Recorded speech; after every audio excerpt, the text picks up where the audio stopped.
우리 하나님 말씀 베드로전서 3장 18절에서 22절까지 교독하겠습니다.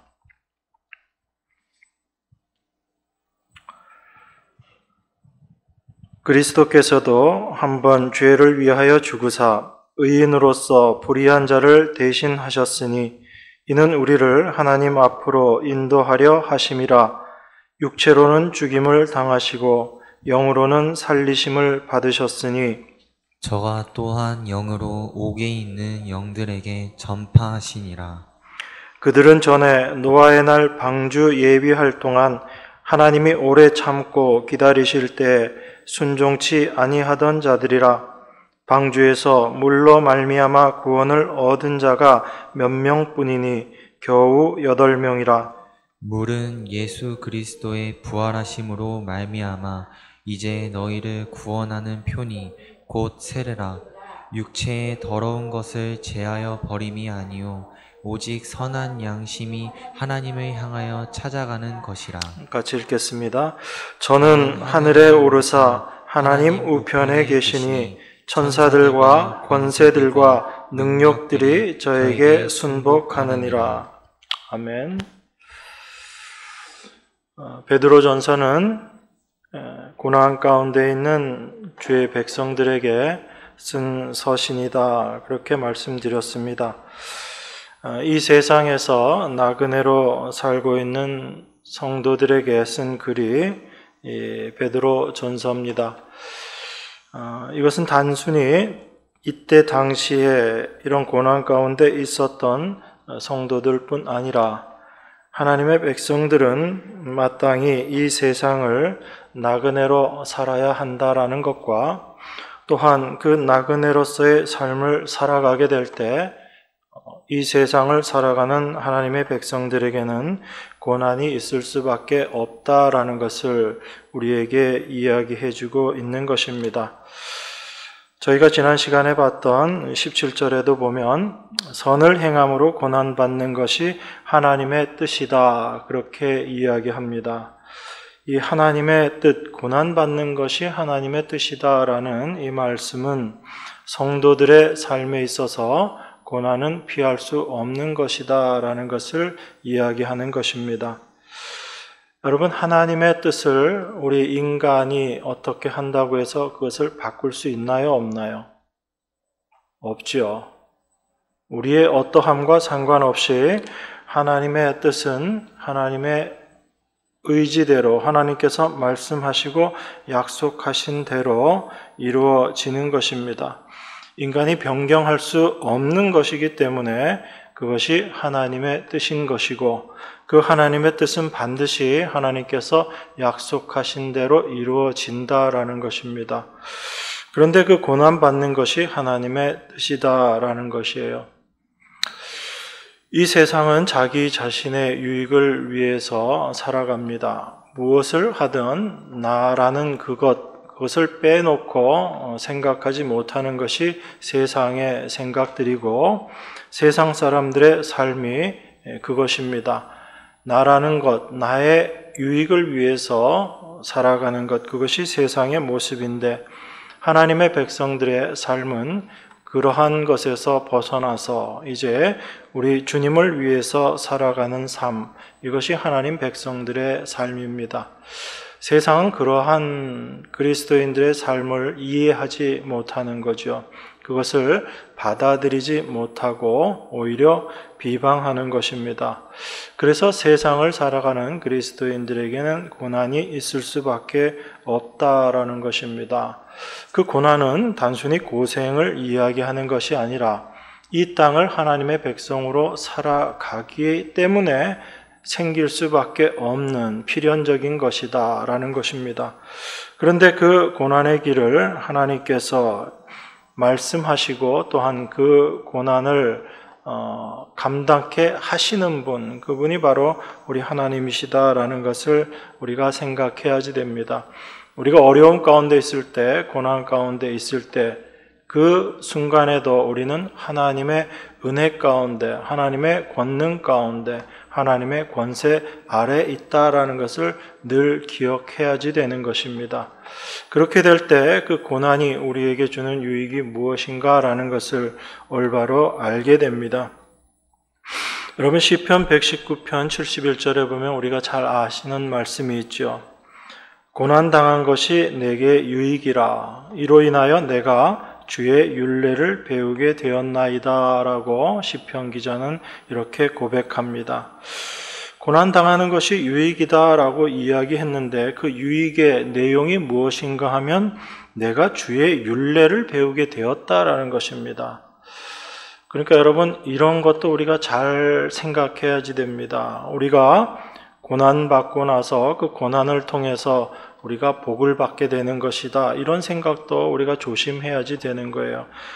시편 기자는 고난당한 것이 유익인데 그 유익의 내용이 무엇인가 하면 내가 주님의 율례, 하나님의 뜻, 하나님의 일하심이 무엇인지를 알게 되었다라는 것입니다.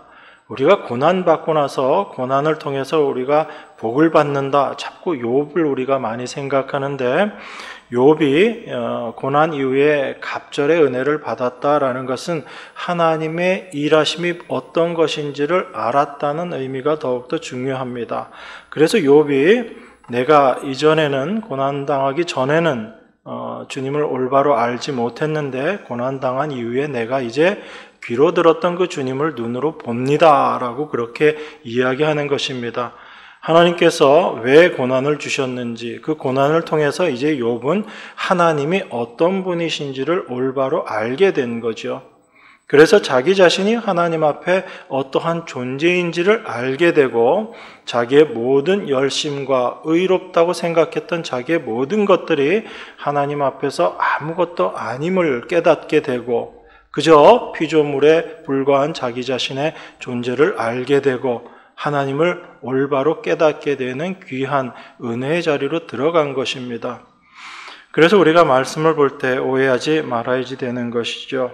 그래서 시편 기자가 이야기한 이 유익이다라는 것, 내가 주의 율례를 올바로 배우게 된 것, 이것이 유익인 것입니다.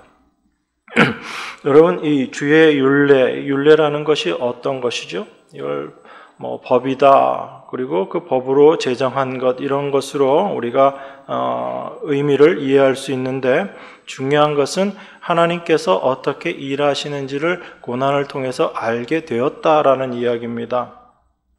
하나님은 당신의 백성들을 어떻게 인도하시고 또한 어디로 인도하시는지를 고난을 통해서 알게 되었다라는 거죠.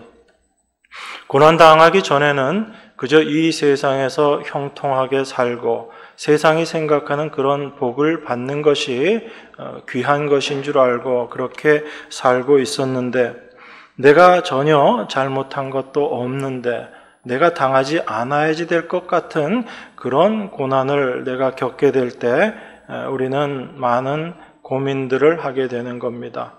그런데 그 고민들을 통해서 우리가 알게 되는 것이 있어요. 그것이 무엇이냐면 내가 이 세상에서 추구하고 있었던 그 모든 것들 뿐만 아니라 하나님께서 지금껏 내 삶에 나에게 주셨던 그 모든 것들이 내가 그것을 받을 만한 자격이 있어서 내가 누리고 받았던 것이 아니다라는 것을 깨닫게 하시는 것입니다.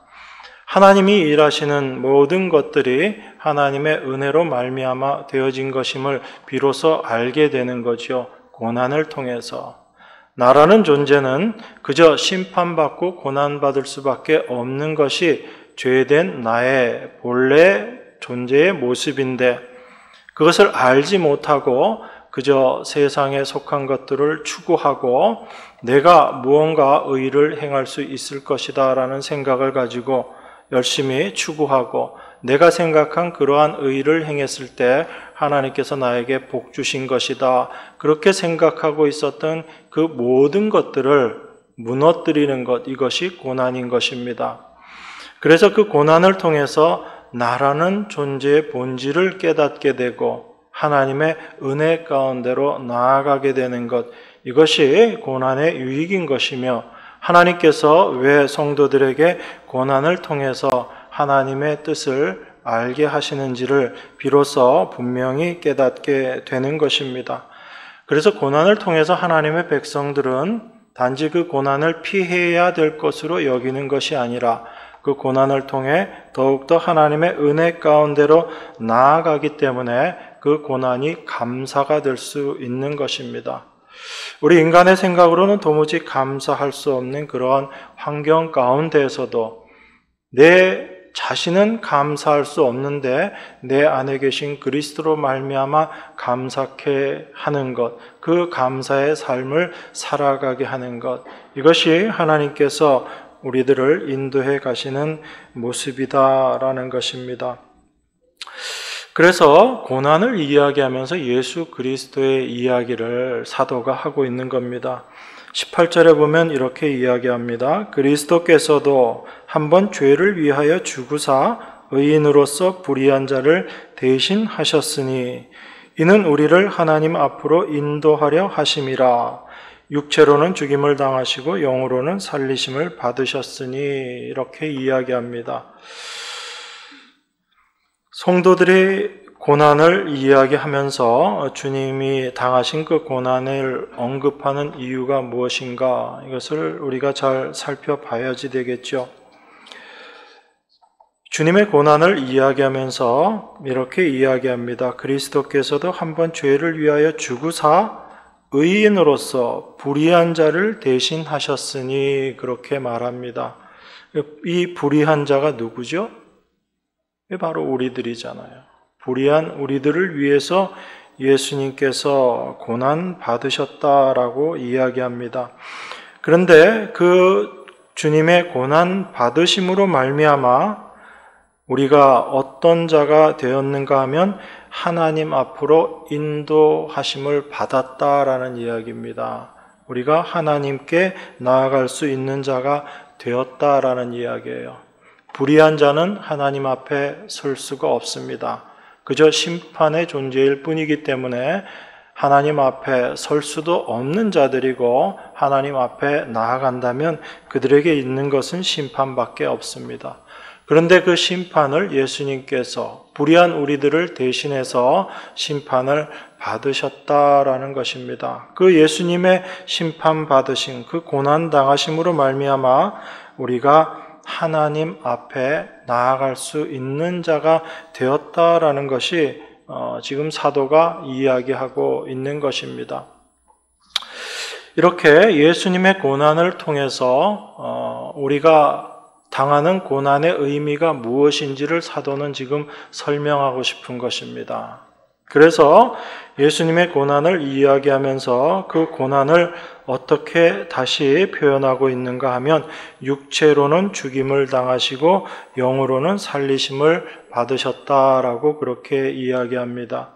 이걸 조금 이따 더 살펴보겠지만 이 예수님의 육체로의 죽으심의 이 의미, 그리고 다시 영으로는 살리심을 받았다라고 말씀하시는 이 의미와 우리가 이 세상에서 고난당하는 것과 어떤 관계가 있는가라는 것을 우리가 먼저 이해할 필요가 있습니다. 그리스도인들은, 하나님의 백성들은 이 세상을 나그네로 살아야지 된다라고 했습니다. 그런데 그 나그네로 사는 삶에 가장 우리를 막아서는 것들이 바로 이 세상의 유혹이고 이 세상의 모습이거든요. 이 세상이 추구하는 것과 다른 모습으로 사는 자들, 그들이 이 세상에서 나그네로 사는 자들입니다. 그런데 예수님께서 고난받으심으로 말미암아 그 세상의 불의함을 드러내신 거예요. 우리의 불의함이라는 것이 바로 이 세상의 불의를 이야기하는 거거든요. 그래서 예수님의 그 고난당하심, 그 불의를 대신해서, 우리를 대신해서 예수님이 죽으시고 우리를 하나님 앞으로 인도하셨다라는 것입니다. 하늘의 소망 가운데로 우리를 인도하셨다라는 이야기예요. 그래서 그리스도인들에게 있어서 그 고난은 어떻게 다가오는가 하면 여전히 이 세상을 살면서 나그네로 살아야지 되는 그 성도의 삶을 이 세상은 끊임없이 유혹하고 있고 이 세상에 털을 두고 살게끔 유혹하는 그 모든 것들, 성도에게 다가오는 그 고난을 물리치게 되는 것, 그게 육신으로 죽음을 당하는 육의 죽음의 모습인 거지요. 그러한 우리들의 육의 죽음을 통해서 영원한 하늘의 것을 소망하는 자로 새롭게 거듭나는 것, 이게 영으로 살리심을 받는 성도들의 모습인 것입니다. 그래서 성도들의 고난을 이야기하면서 예수님의 고난 받으심을 이야기하고, 그 예수님의 고난, 우리에게도 동일하게 임하게 될 그 고난이 우리를 어떠한 길로 인도하는가 하면 육신이 죽는 길로 인도한다는 얘기예요. 그리고 그 육신의 죽음을 통해서 예수 그리스도께서 십자가에 죽으시고 부활하신 것처럼 그 부활의 생명으로 하늘의 영원한 것들을 소망하는 자로 살아가게 만드신다라는 것이 베드로 사도가 지금 우리에게 이야기하고 있는 고난의 유익인 것입니다. 이러한 고난이 우리에게 없다면 우리는 본능적으로, 본질적으로 이 세상의 것을 추구하면서 살게 되는 것이고, 이 세상의 것을 누리며 사는 것을 당연한 것으로 생각하고 살아갈 수 있는 것입니다. 그런데 그렇게 살아가고 있던 우리들에게 고난이 임하게 될 때 무엇이 죽어야 될 것이고 어떠한 것이 그 죽음을 통해서 새롭게 되어지는 것인지를 우리가 알게 되는 것입니다. 그래서 고난은 우리가 붙잡고 있었던 그러한 것들을 다 내려놓게 하는 그 일을 하고 있는 것이죠. 그래서 육체로는 죽임을 당하시고 영으로는 살리심을 받았다라는 예수님의 그 고난의 모습을 통해서 성도들도 동일한 그 고난을 통해서 육체로는 죽는 것, 그리고 영으로는 다시 살아나게 되는 그 부활의 삶을 살게 될 것이다 라는 것을 우리에게 이야기하고 있는 것입니다. 그 부활의 삶의 은혜가 무엇인지를 우리가 올바로 알게 되는 것, 이것이 우리의 힘이 아닌 바로 하나님께서, 예수 그리스도께서 영으로 살아나셨기 때문에 그 성령으로 말미암아 당신의 백성들, 고난당하는 당신의 백성들을 그 성령으로 인도하심으로 말미암아 부활의 삶을 살게 하시는 그것을 우리에게 이야기해 주고 있는 것입니다. 그래서 사도가 이 고난에 대한 이야기를 하면서 어찌 보면 좀 뜬금없는 것 같은 예수 그리스도의 고난의 이야기를 꺼내는 것의 의미가 거기에 있다라는 것을 우리가 올바로 알아야지 되는 것입니다.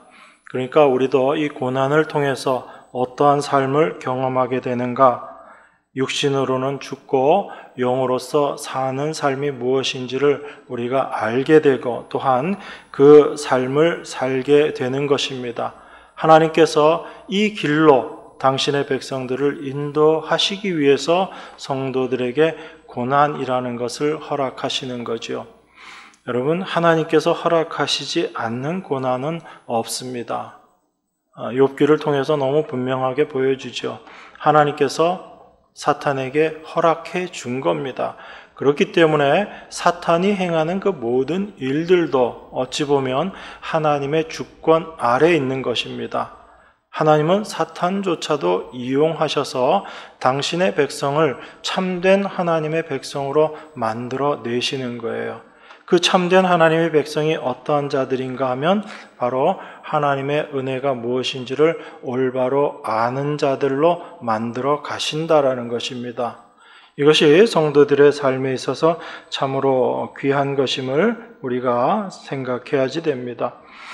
그래서 그 고난이 바로 우리 육신이 죽는 길로 인도해 가고 이끌어 간다라는 것, 그 고난으로 말미암아 우리가 육신의 소망을 두지 않고 오직 하나님께로만 소망을 두고 살아가는 그 삶을 살아가게 되는 것이다 라는 것을 우리가 꼭 기억해야지 됩니다. 여러분, 우리가 고난을 원하지 않고 고난을 피하려고 하는 이유가 어디에 있죠? 우리 스스로 한번 생각해 보면 그냥 고난은 싫고 힘들고 어렵기 때문에 피하고 싶다라는 것이 1차적인 모습일 수 있겠지만 그 내면에는 어떤 것이 있냐면 우리가 여전히 내 육신의 욕망을 버리지 못하기 때문에 고난이 싫은 것으로 다가오는 것입니다. 육신이 원하는 삶이 있거든요. 이 세상의 것들을 누리고 싶어 하고 내가 조금 더 나은 모습으로 살고 싶고 나의 편안함을 위해서 살고 싶은 것, 이것이 육신의 욕망이거든요. 그 육신의 욕망이 바로 예수님께서 세례받으시고 나서 광야에서 사탄으로 말미암아 시험받았던 그 내용이거든요. 그래서 그 육신의 욕망 속에서는 경제적인 것뿐만 아니라 종교적인 욕망까지도 다 있는 겁니다. 너가 저 성전 위에서 뛰어내려 봐라. 그러면 천사가 너 발이 땅에 닿지 않게 받들어 줄 거야 라고 이야기하는 그 신비한 종교적인 욕망까지 우리가 추구하면서 살아가는 것인데 그것이 바로 사탄으로 말미암아 들어와진 것이다 라는 것을 예수님의 시험을 통해서 우리에게 보여주신 거죠.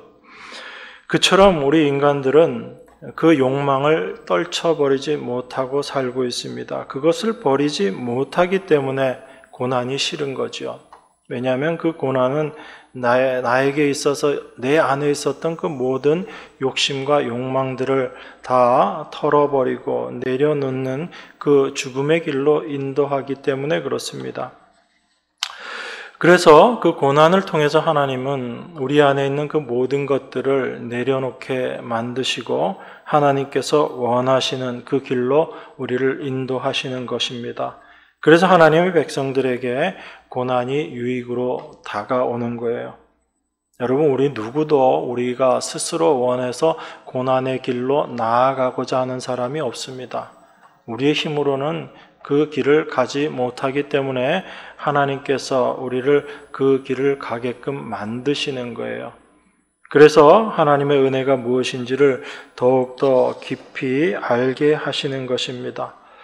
그래서 그 고난 가운데 처했을 때 우리 안에 분명히 나타나는 것이 있습니다. 그것이 무엇이냐면 육신이 아니라 우리 주님을 생각하는 마음으로 우리가 살아가게 되고 내 안에 계신 그 주님을 더욱더 의지하게 되고 그리고 그 주님으로 말미암아 내가 날마다 살아가고 있다라는 그 하나님의 인도하심을 우리가 고백하게 되는 것입니다. 이것이 고난이 있지 않으면 우리가 결코 알 수 없는 것, 그것이 바로 고난의 유익이다라는 것입니다. 그래서 결론적으로 말씀드리면 그 고난이라는 것은 바로 내가 이 세상에 대해서 죽게 만드는 것이고 그리고 예수 그리스도 안에서 산 자로 살아가야지 되는 것, 그리고 그러한 삶을 통해서 예수 그리스도를 증거하게 되는 것, 이것이 바로 고난의 유익이다라는 것입니다. 여러분, 이것이 고난을 통한 하나님의 뜻이라는 거예요. 그래서 이 하나님의 뜻에서 여러분 모두, 저와 여러분 모두 벗어날 수 있어요, 없어요? 없다라는 겁니다. 하나님은 우리 하나님의 백성들을 그 길로 인도하셔서 비록 고난이지만 그 고난을 통해서 하나님의 하나님 되심이 드러나게 하시는 것이고 우리를 하나님의 증인으로 이 땅에 세워서 살게 하시는 것입니다. 자, 그래서 예수님의 고난을 사도가 이야기하면서 19절에 이렇게 이야기합니다. 저가 또한 영으로 옥에 있는 영들에게 전파하시느니라, 그렇게 이야기합니다. 베드로전서에 나와 있는 요 몇 구절들이 굉장히 난해 구절이다라고 그렇게 이야기합니다. 그만큼 이 내용을 어떻게 이해해야지 되는가에 대해서 여러 가지 견해들이 있습니다.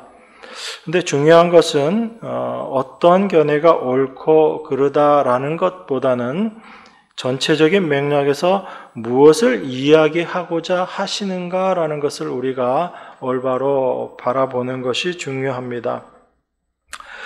저가 또한 영으로 옥에 있는 영들에게 전파하시느니라 그렇게 이야기하고, 그 전에 했던 말씀이 바로 육체로는 죽임을 당하시고 영으로는 살리심을 받으셨다라고 그렇게 이야기합니다. 그래서 이 부분을 해석하시면서 많은 분들이 예수님께서 십자가에서 죽으시고 그리고 영은 살아나셔서 지옥에 있는 영들에게 가서 전파했다라고 그렇게 이야기합니다.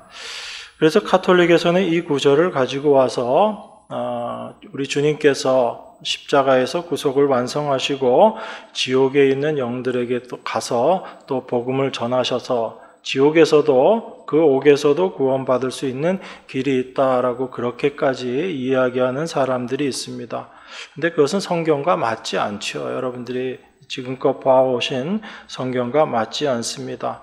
우리가 구원받을 수 있는 시간은 이 땅에서의 시간밖에 없습니다. 죽고 난 이후에 우리가 구원받을 수 있는 길은 없다라는 것입니다. 그러면 이 말씀은 예수님께서 십자가에 달리시고 나서 지옥에까지 가서 그때 그 지옥에 있는 영들에게 복음을 전하셔서 그들을 회개케 하시고 구원하신다, 그런 의미는 아닌 거죠. 그런 맥락에서 우리가 이 말씀을 이해해야지 됩니다. 자, 이 본문의 내용 자체가 그리스도인이 당해야지 되는 고난, 나그네로서의 삶과 연관되어 있다라는 것을 말씀드렸습니다. 그리고 그 고난 당하는 것이 그들이 하나님께 버림받은 모습이 아니라 그 고난이 바로 하나님의 백성임을 증거하는 것이다 라고 말씀드렸어요. 자, 그래서 예수님께서 영으로 옥에 있는 영들에게 전파하셨다라는 그 영들이 어떤 영들인가를 우리가 생각해야지 됩니다. 그게 20절에 나와 있습니다. 그들은 전에 노아의 날 방주 예비할 동안 하나님이 오래 참고 기다리실 때 순종치 아니하던 자들이라. 방주에서 물로 말미암아 구원을 얻은 자가 몇 명뿐이니 겨우 8명이라. 이렇게 이야기합니다. 이 영들은 어떤 영들이래요? 그 옥에 있는 영들이 노아의 날 방주 예비할 동안에 하나님이 오래 참고 기다리실 때 어떤 자들? 순종치 아니하던 자들이다라고 이야기합니다. 그러니까 예수님께서 영으로 옥에 있는 영들에게 전파하셨는데, 선포하셨는데 그것이 어떤 자들이냐면 바로 노아의 방주 예비할 동안에 하나님의 약속의 말씀을 순종하지 않았던 자들, 하나님의 약속의 말씀을 믿지 않았던 자들이다라는 이야기입니다. 결국은 어떤 자들을 이야기하는 거예요? 하나님의 말씀을 믿지 않는 자들에 대해서 예수님께서 영으로 선포하셨다라는 이야기죠. 조금 어려운 얘기가 될 수 있어서 제가 너무 깊게는 안 들어가려고 하는데, 여러분, 예수님의 영, 그리스도의 영 그러면 무엇을 이야기하죠? 어떤 분을 그리스도의 영이다라고 이야기하죠? 성령님을 이야기하는 겁니다. 그죠? 그러니까 예수님의 영이 따로 있고 성령님이 따로 있고 그게 아닌 거죠.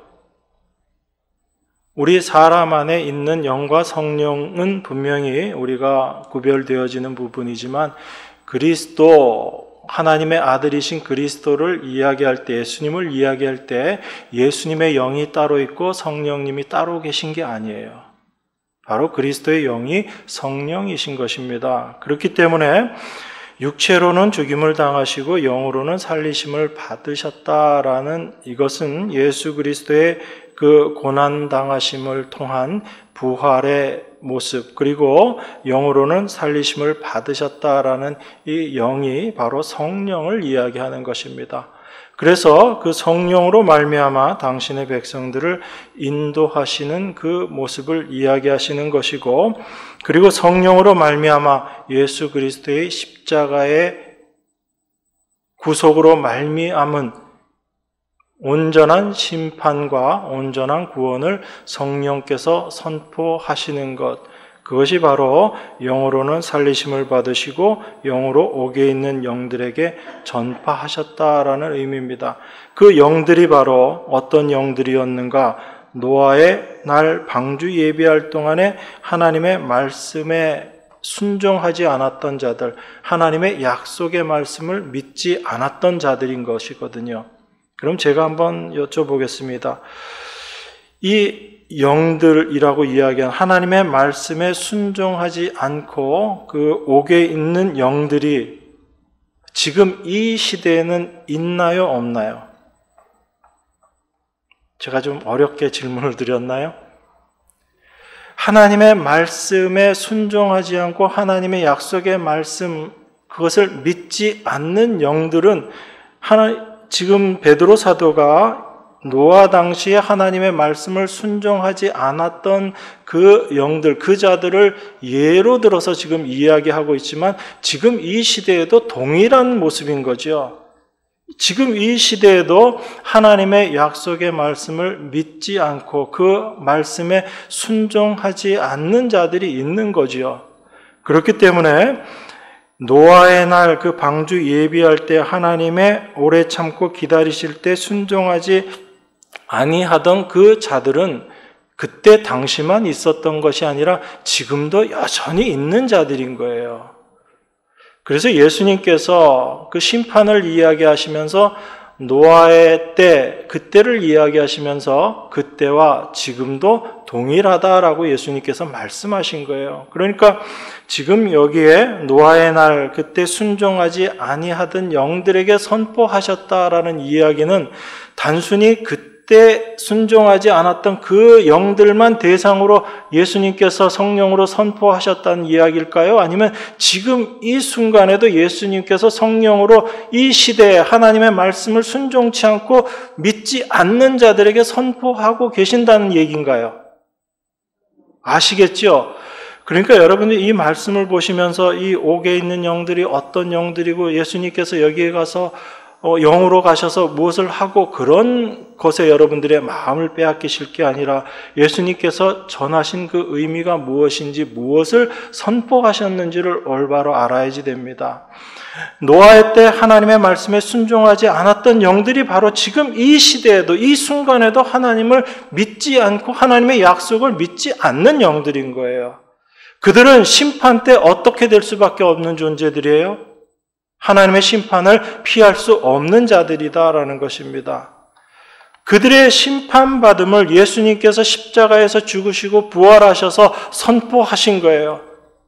노아의 때 그 심판받았던 그 모습처럼 지금 이 순간에도 하나님의 일하심, 하나님께서 십자가를 통해서 이루어 놓으신 그 사실을 믿지 않고 순종하지 않는 자들은 심판받을 수밖에 없다라는 것을 지금도 성령으로 선포하고 계신 거지요.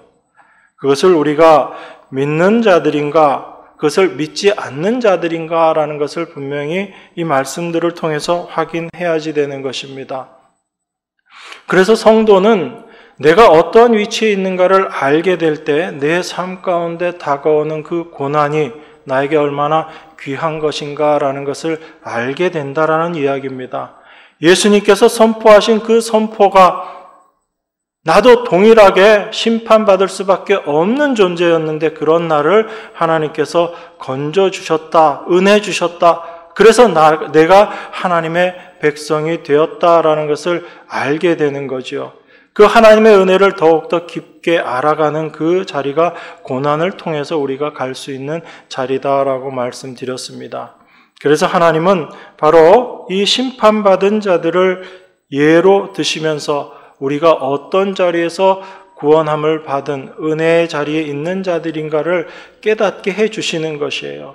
그것을 바로 예수 그리스도의 고난을 통해서 설명하시고 우리도 동일한 고난 가운데 있게 될 것인데 그 고난을 통해서 우리의 육신의 죽음을 경험하게 되는 것이고 성령의 은혜로 말미암아 우리가 부활로 그 부활의 삶으로 살아가게 되는 것, 그것을 지금 우리에게 이야기하고 있는 것입니다. 이것이 하나님께서 우리에게 고난을 주신 귀한 목적이다라는 것입니다. 여기서 우리가 조금 더 생각해야지 될 내용이 있습니다. 하나님께서 왜 이 노아 이야기를 끌고 들어오셨는가라는 거예요. 아무 이유 없이 단순히 구원받은 것 그것만을 이야기하는 것이 아니라 하나님의 백성은 어떤 모습으로 살아야지 되는가라는 것을 또한 우리에게 동일하게 말씀하고 있는 것입니다. 여러분 20절 한번 같이 다시 읽겠습니다. 그들은 전에 노아의 날 방주 예비할 동안 하나님이 오래 참고 기다리실 때 순종치 아니하던 자들이라. 방주에서 물로 말미암아 구원을 얻은 자가 몇 명뿐이니 겨우 8명이라. 자, 제가 여러분께 여쭤보겠습니다. 노아 심판, 그 홍수 심판 때 이 세상에 한 몇 명쯤 있었을 것 같아요? 한 100명쯤 있었을까요? 1000명? 10,000명? 정확한 숫자는 우리는 모릅니다. 그런데 많은 사람이 있었을 거예요. 자, 그런데 그 많은 사람들 중에서 홍수 때 심판에서 구원함을 받은 사람이 몇 명입니까? 몇 명이요? 8명이요. 그 8명을 제외하고 나머지는 다 어떻게 됐다는 얘기예요? 다 심판받아서 죽었다는 이야기입니다. 그러면 이 세상에 그렇게 많은 사람들이 있었지만 하나님께로부터 구원받은 사람이 그때 당시에 딱 몇 명이었다고요? 8명이었다고요. 그러면 그 8명은 어떤 대단한 일을 해서 그들이 구원받을 만한 일을 해서 구원함을 받은 건가요?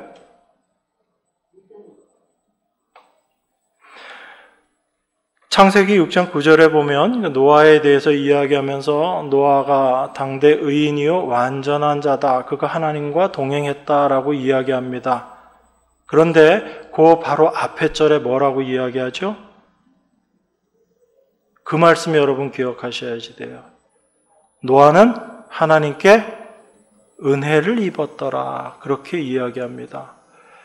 노아가 의인인 것이고 완전한 자이고 하나님과 동행하게 된 것은 노아가 믿음 생활을 잘했기 때문에 그런 거예요? 아니면 무엇 때문에 그런 거예요? 하나님의 은혜를 입었기 때문에 그렇습니다. 하나님의 은혜 입은 자들을 하나님은 의인이요 완전한 자요 하나님과 동행하는 자다라고 이야기하는 겁니다. 우리가 하나님과 동행하고 싶어서 하나님과 동행할 수 있게 되는 게 아니에요, 여러분. 하나님이 우리와 함께 해 주셔야만 우리가 하나님과 함께 동행하는 삶을 살아가게 되는 겁니다. 우리가 어떠한 삶을 산다고 해서 하나님께서 우리와 동행하시고 우리가 그러한 삶을 살지 못한다고 해서 하나님이 우리와 동행하지 않으시는 게 아니잖아요. 그 동행의 주도권이 누구에게 있는 거예요, 여러분? 우리에게 있는 게 아니라 하나님께 있는 거예요. 하나님이 우리와 함께 해 주심으로 말미암아 우리가 하나님과 동행하는 삶을 살게 되는 겁니다. 이게 우리가 분명히 알아야지 되는 사실이에요. 그러면 의인이요 완전한 자요 하나님과 동행하는 그 모든 것들이 바로 하나님으로부터 은혜 받음으로 되어지는 일인 것입니다. 우리가 은혜 안에 있다면 우리는 의인이요 완전한 자요 하나님과 동행하는 삶을 지금 살아가고 있다라는 것입니다. 그런데 우리는 자꾸 내가 실수하는 것, 내가 죄 짓는 것, 아침에 눈 떴더니 도무지 하나님은 나하고 상관없는 것 같은 그런 느낌에 잡혀서 하나님은 나와 동행하지 않고 내가 하나님과 동행하고 있지 못하다라고 생각하는 것뿐이죠. 하나님은 그렇지 않다라는 이야기입니다. 하나님의 말씀은 우리에게 그렇게 이야기하고 있지 않다라는 거예요. 여러분 이걸 분명히 기억하셔야지 됩니다. 은혜가 무엇인지를 아는 자들이 하나님의 백성이에요. 그 은혜는 단지 나를 구원해 주셨다라는 그 차원이 아니라 날마다 내가 어떠한 존재인지를 깨닫게 하시면서 그러한 나를 구원하여 주신 하나님의 그 일하심, 그 하나님의 은혜, 그 하나님의 사랑이 무엇인지를 기억하고 살아가는 자들, 그들이 은혜 받은 자들로 살아가는 삶의 모습입니다. 그래서 성경은 그 많은 사람들 중에 단지 8명이다라고 이야기해요. 그 8명도 어떤 모습인 거예요? 하나님께로부터 은혜 받은 그 노아로 말미암아 노아에게 속해서 은혜 받은 자들인 겁니다.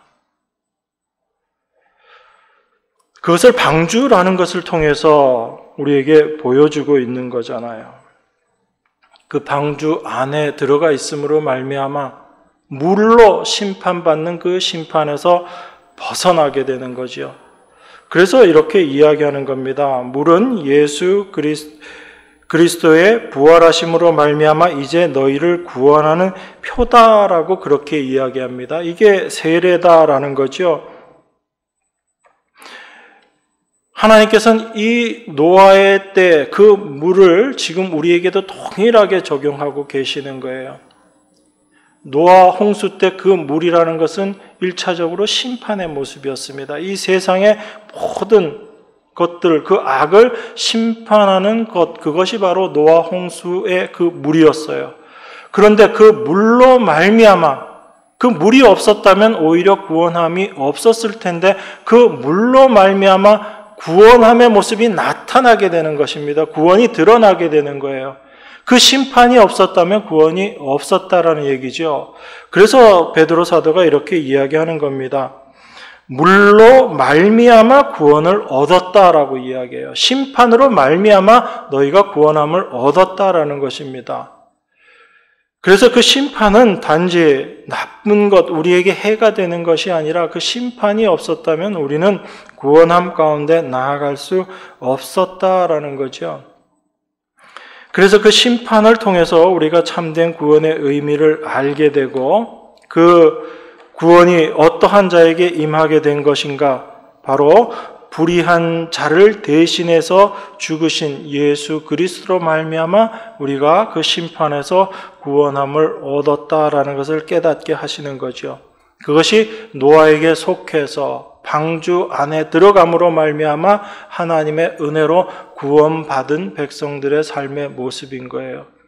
그래서 그 구원함을 받은 백성들은 어떤 모습으로 살아야 되는가라는 것을 우리에게 보여주고 있는 모습이 무엇이냐면 바로 노아가 방주에서 나와서 포도주를 먹고 취해 있었던, 그래서 벌거벗은 그 모습을 통해서 우리에게 보여주고 있는 거예요. 우리가 알고 있듯이 노아가 방주에서 나와서 그 포도주를 마시고 그 포도주에 취해서 벌거벗은 그 사건을 우리가 창세기에 있는 것을 볼 수 있습니다.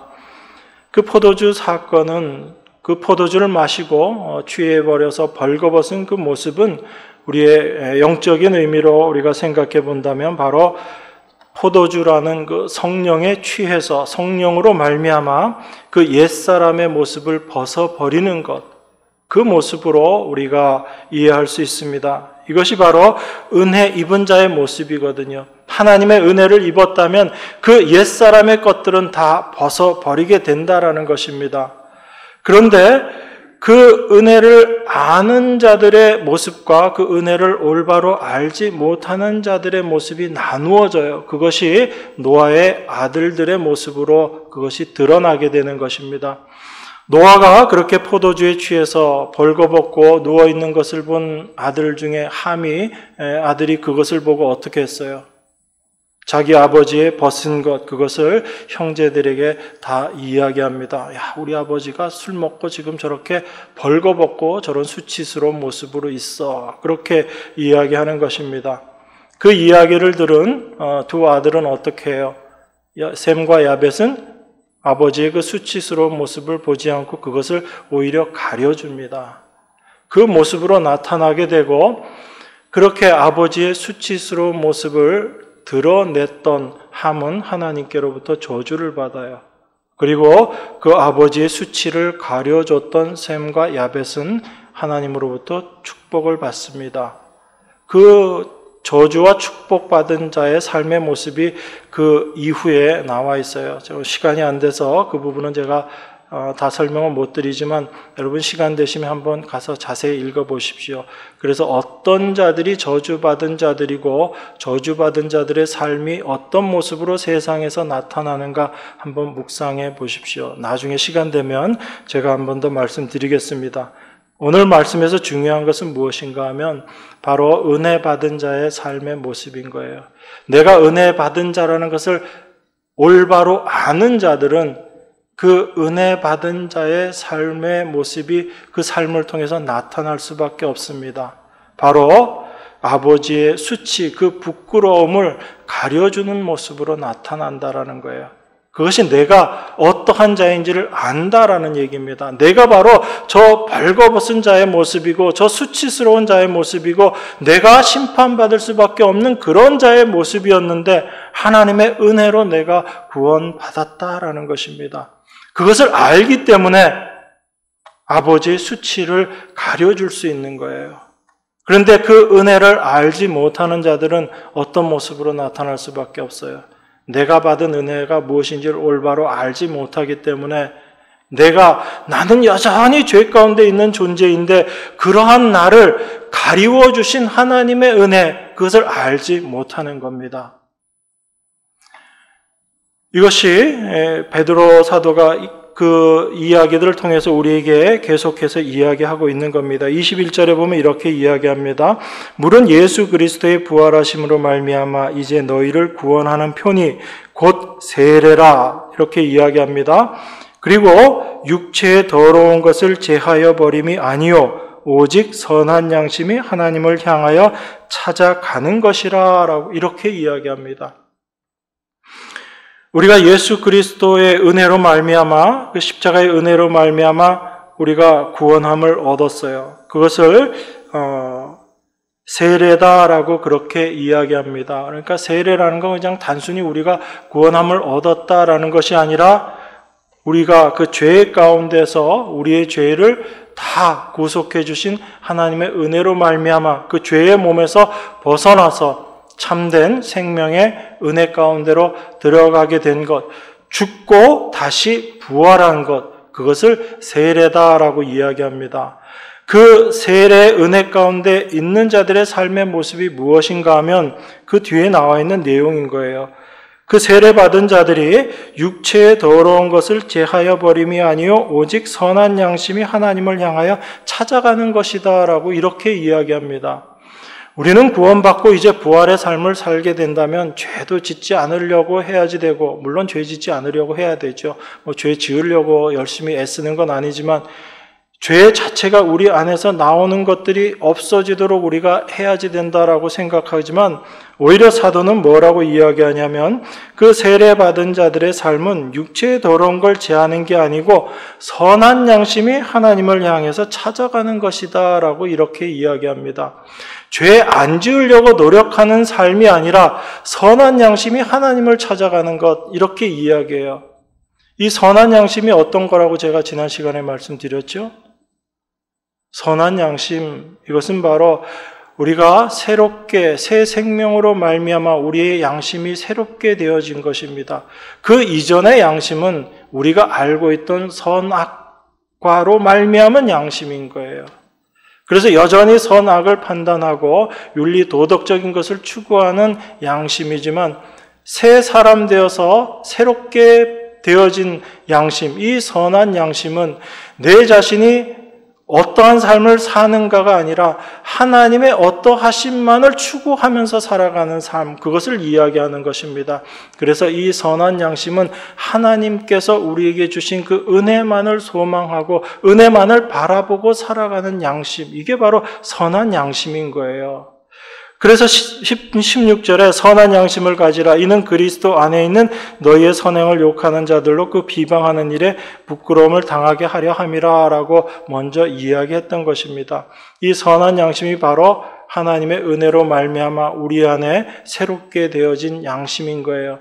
내가 선하지 않고가 아니라 하나님께서 행하신 그 하나님의 은혜만을 소망하면서 살아가는 양심, 그게 바로 선한 양심인 거예요.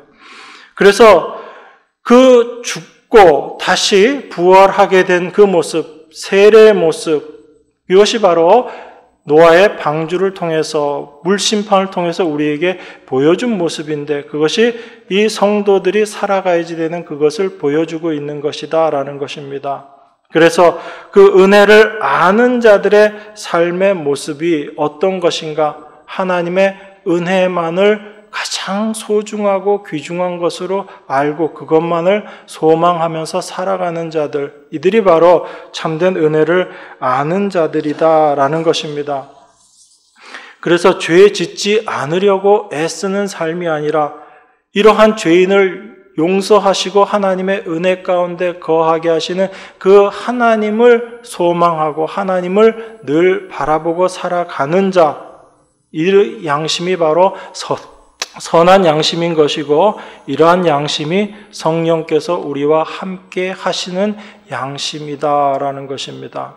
그래서 하나님의 은혜로 말미암아 그 고난을 통해서 우리가 알게 되는 것이 이런 큰 유익이 있다라는 것이죠. 그래서 이 선한 양심을 가진 자들은 그 고난을 통해서 나에게 베푸신 하나님의 은혜가 무엇인지를 더욱더 깊이 알게 되고 나를 살리시고 지금도 나를 살아가게 하시는 하나님의 은혜만을 소망하면서 찾아가게 되는 자들이다라는 것입니다.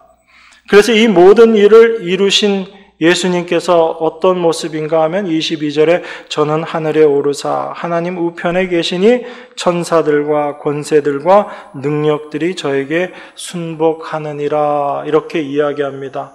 동일한 모습으로 우리 성도들도 그 예수 그리스도께서 하늘에 오르시고 그 모든 것들을 이루신 것들, 그것들을 올바로 바라보고 주님의 일하신 것에 순종하고 순복하는 모습으로 그 주님의 일하심만을 증거하는 자로 살아가게 된다라는 것입니다. 이것이 선한 양심을 가진 하나님의 백성들, 은혜를 올바로 아는 성령의 인도하심을 받는 하나님의 백성들의 모습인 것입니다. 이 길을 하나님께서 고난을 통해서 이 세상의 그 나그네 길을 올바로 걸어가게 하신다라는 것이에요. 이것이 성도에게 임한 고난의 유익이다라는 것을 여러분들이 늘 기억하시고 어떠한 환경 가운데 있든지 우리는 그리스도 안에 있는 자다라는 것을 여러분들이 꼭 기억하셔야지 됩니다. 그 그리스도 안에 있는 것만이 온전한 은혜 가운데 거하는 것임을 우리가 늘 확인하시고 그 은혜에서 벗어나는 것이 바로 나의 유익, 여전히 세상에 마음 두고 살아가려고 하는 우리의 모습, 죄된 모습이다라는 것을 여러분들이 깨달으시고 이미 은혜 안에 우리를 두신 하나님의 그 일하심, 그것만을 여러분들이 바라보시고 날마다 기쁨 가운데, 감사 가운데 살아가실 수 있기를 바랍니다. 기도하겠습니다. 우리를 향하신 하나님의 은혜를 감사드립니다. 도무지 우리가 생각할 수 없는 방법으로 하나님께서 저희들을 구원하시며 또한 그 은혜 안에 삶을 살아가게 하시는 줄 믿습니다. 성령으로 말미암아 우리 안에 깨닫게 되어진 그 놀라운 하나님의 은혜가 날마다 우리 안에 새로운 삶을 살아가게 하는 그 은혜로 능력으로 함께하여 주시는 줄 믿습니다. 오직 그 주님만 바라보고 의지하며 나아가는 저희 모두가 될 수 있도록 하나님 역사하여 주시옵소서. 우리를 구원하신 예수 그리스도 이름으로 기도드리옵나이다. 아멘.